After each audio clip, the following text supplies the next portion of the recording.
Hello, it's Captain Cairo here, and you know, when I was growing up I always wanted to be like Jhonny Bravo. The fact that he didn't train half of his body didn't even occur to me, and then when I grew up I saw Tom Plutz and I was like, what the heck is happening here? That's not even human.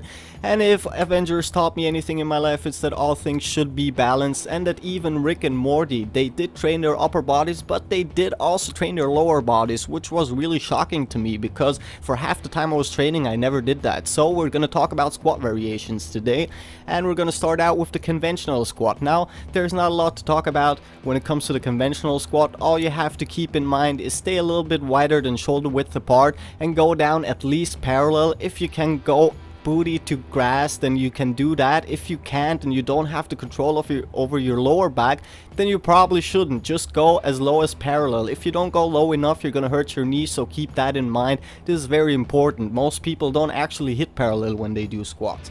Moving on to number 2, which are front squats. Now, I usually don't like doing front squats, but they do change how your legs are being stressed, so you can actually use that to change it up a little bit once you get tired of doing back squats or doing the other squat variations that I'm gonna be showing you. It's the same, a little bit wider than shoulder width apart, go lower or as low as parallel. Be sure to keep your back straight as if you were doing a deadlift. Just keep it as tight as possible.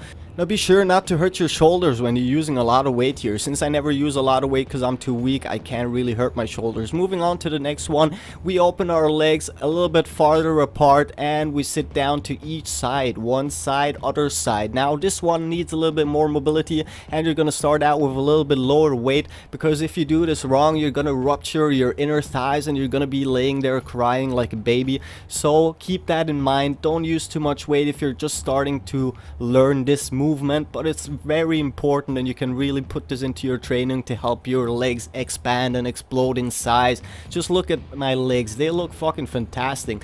Just even those striations, and you can see the quad muscles like interacting and everything. It looks awesome. Anyway, moving on to the next and last one. Now, this one is overhead squats. I hate overhead squats, but they're very good in helping you keep your back straight and helping you get that extra mobility that you usually need for squatting. And if you do those long enough, you're going to be able to squat booty to grass, I promise you. Just be careful again not to use too much weight so you don't get an impingement or hurt your shoulders, and just work yourself up to more weight. Anyway, thank you guys for tuning in. Like, comment, dislike, subscribe, do whatever you want to do.